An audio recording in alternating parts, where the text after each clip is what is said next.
So the curing process is what helps an onion store for a reasonable amount of time. When we're curing an onion, what we're trying to do. What's up, Lazy Dog fam? Hope all y'all are having a wonderful day. It is Saturday, April 13th here in South Georgia, and some of these pitiful looking onions behind me here are finally ready to harvest. So we're going to take a closer look at those, talk about how you know when onions are ready to harvest, and talk a little bit about curing onions. So if you've been following along, you know that this particular onion grow out has been extremely underwhelming. We knew by the lack of green growth that we got on these onions that we weren't going to make very big onions. And then this DP Sweet variety over here, which is usually a little bit earlier than some of the rest of these, they've just kind of withered to the ground.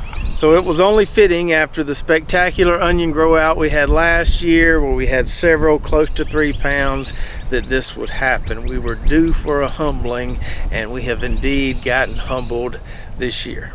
Now, I tried to blame this on the weather, and the cooler than normal winter we had may have had a little bit to do with it, but there's a guy not too far from me down the road that's got some beautiful looking onions, so we can't really blame it on the weather anymore.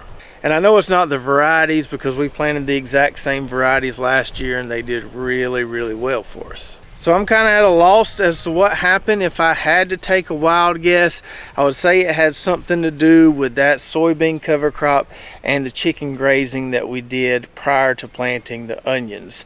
So when we planted those onions, we had a ton of organic matter on top of that soil from that soybean cover crop.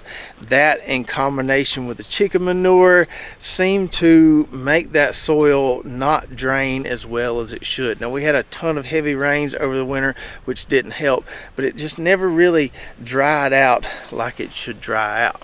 And I've had this happen once before when I dumped several wheelbarrow loads of chicken manure in a plot for my fall/winter garden. The plants never seemed like they could breathe. They never did that well. Very similar to what we've had going on here with the onions. So it's almost like we had too much manure, too much organic matter in that soil, not enough air flowing through there. Like I said, that may be it, that may not be it. That's just my best guess. Now, I'm still holding out a little bit of hope for these Chianti red onions here. They're not going to be as big as the red onions we grew last year, but a few of those are starting to size up pretty well. This is a later variety. It will be later than any other variety we have out here, but if they keep going like they're going, we may end up with some decent red onions. Well, those DP Sweet onions I showed you earlier, they've done all they're going to do. So let's talk about how we know when onions are ready to harvest. So when an onion is done growing and it's ready to harvest, what will normally happen is this top here will get kind of weak at that neck right there, and you'll see it fall over just like that right there. Now, this one here hadn't fallen over yet, but usually you're looking for that right there. But that doesn't always happen. Sometimes they'll just start drying up like the bottom leaves of this one here have, and just kind of dry all the way to the bulb. That's what's happened with a lot of these here. So they're not always going to fall over. If they do, that's a telltale sign, but look for both the falling over and the leaves starting to dry up. That one there, not a very big onion at all. It didn't fall over, they just dried up completely. Now, if we contrast that with these red onions I showed you earlier, that leaf there is starting to dry a little bit, but that stem there still feels nice and stout and strong, which tells me that there's still energy flowing through that stem there. Once it falls over, that tells you there's no more energy flowing through there. That onion is done growing. Since this stem feels nice and strong, that's how I know this one has still got a ways to go. So I'm going to go ahead and pull up the rest of these DP Sweet onions here. We'll see if we've got anything respectable, then we'll talk about curing onions. All right, so not a whole lot to be proud of there. We got a few of them that are close to baseball size. I guess the only good thing I can say about these onions is that it won't take that big of a knife to cut them up. So the curing process is what helps an onion store for a reasonable amount of time. When we're curing an onion, what we're trying to do is get these roots to turn nice and brown and crispy, get this green top to turn nice and brown and crispy, and to get this outside skin on the onion to turn brown so it looks a lot like the onions you see at a grocery store. Now, assuming we're not getting rain every single day when it's time to harvest our onions, the way we've always cured our onions is to lay them out on the grass and let them sit in the sun a few days. That helps these roots get nice and crispy, helps the tops get nice and crispy and dry out as well. And so that curing technique has worked for us for a very long time, but I thought I'd mention this. So last year we posted a little short video showing our onions curing out here on the grass, and it got a decent amount of views. We had a ton of people commenting saying this is the completely wrong way to cure onions. They're just going to get burned up in the sun this way. Now, I don't think a lot of the people that commented on that video have ever seen onions grown commercially, because the way I've seen the commercial guys do it, they go out in the field, they pull up their big onions, just lay them on the dirt, let them sit there a few days, and then go gather them all.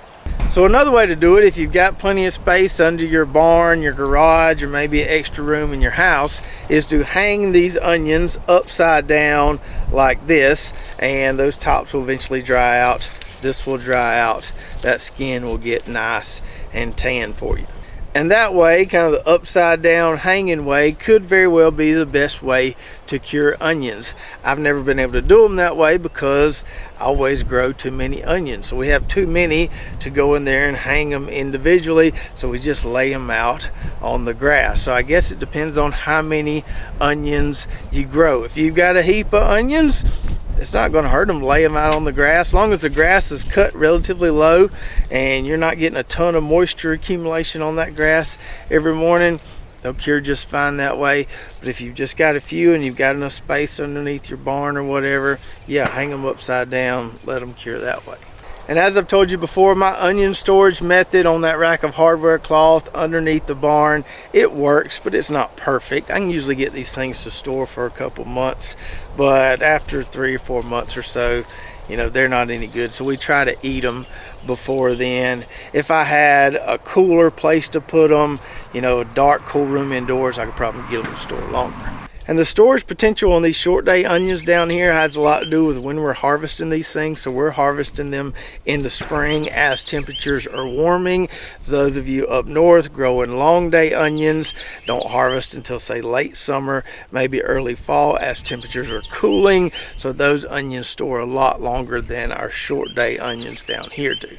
But either way, we're going to enjoy these puny little onions we grew this year. They may not be very big, but it still tastes good. I can think of a lot of things I could use these onions with.